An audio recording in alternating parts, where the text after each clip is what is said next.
Hollywood, stop doing this shit. And when I say Hollywood, it's kind of like a catch-all term for like, that Hollywood movie making, TV, streaming series, fiction, comics, whatever it is, man. Just stop doing this crap. And what that is stop making your protagonist adulterous piece of crap, because that's what they are, and it just takes you out of the whole thing. My entire life, I have seen so many films in particular and television series to where someone is their entire motivation is because their beloved got killed in some kind of brutal fashion and they're on a revenge mission and that kind of thing, right? But then, like, at some point, they just tend to forget about that so, they can get their shit wet. And it just takes me out of shit. For example, let me give you a perfect example.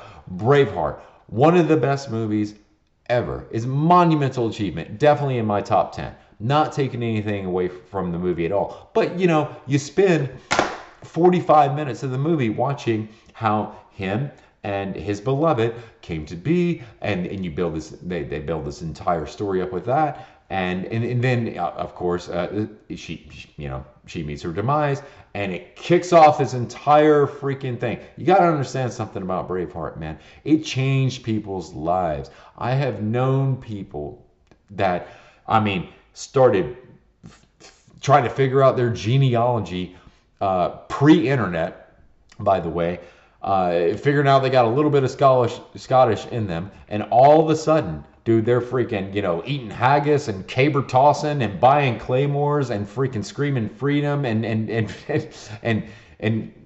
changing their last name to something that begins with Mick for some reason, and talking about the Highlands and all this crap, right? Like, I've seen how this movie, it was so significant to a lot of people. Not taking anything away from that.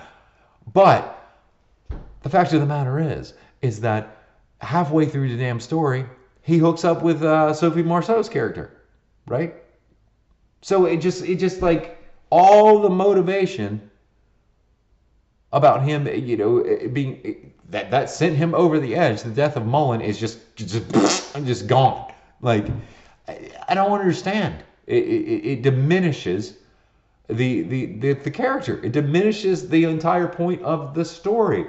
And people can say what they want on this, and I guess it makes sense in the context, but I still disagree with it because I wouldn't do it. Where, like, maybe he was, he slept with her because he slept with Sophie Marceau's character because he was trying to disturb the bloodline of Edward the Longshanks and make a Scottish prince. Fine, whatever.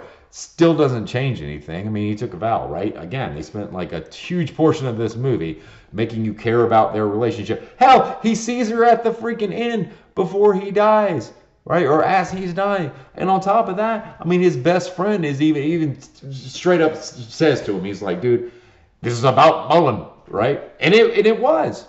So it was just a weird choice, and I don't like it. I'm tired of seeing the crap, man, because it diminishes the motivation of the character. Let me give you an example. So think of it like this, right?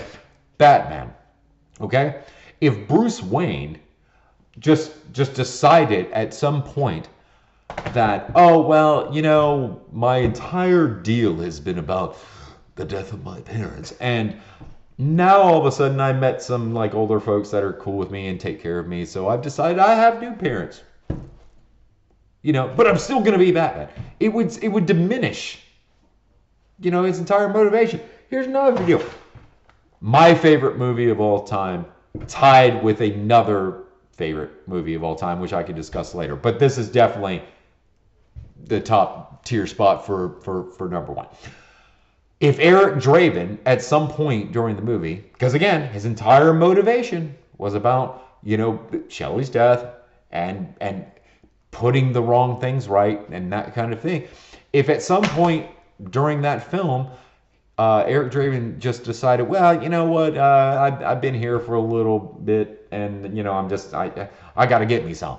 It would like totally destroy the point of the entire character and the entire movie and all of it. So like none of it just sucks. It wouldn't make any sense, man. And I'm just tired of seeing it. So yeah, stop fucking doing it, Hollywood. It's bullshit. it makes zero sense. Now, if you're doing like a biopic or something where, some motherfucker actually did do that kind of shit, whatever. You want to be accurate, fine. That's fine. Because that's real life and humans are shit. But if we're talking about a fictional protagonist that we're supposed to like aspire to be, well, don't make him, or her cheat. It sucks. Now, that being said, you want to see some consistent characters? Here's one for you. Axel Foley. Consistent in every single movie. Even that new Netflix crap, still consistent character. This one in particular is really good if you've never seen it, particularly for the score. It's really cool. It keeps you in the mood of this movie. Now, this one that's coming up really, really surprised me. Punisher. 2004 Thomas Jane. Frank Castle is my favorite character of all time.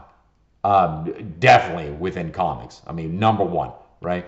And there's a lot of shit about this movie that kind of enrages me, right?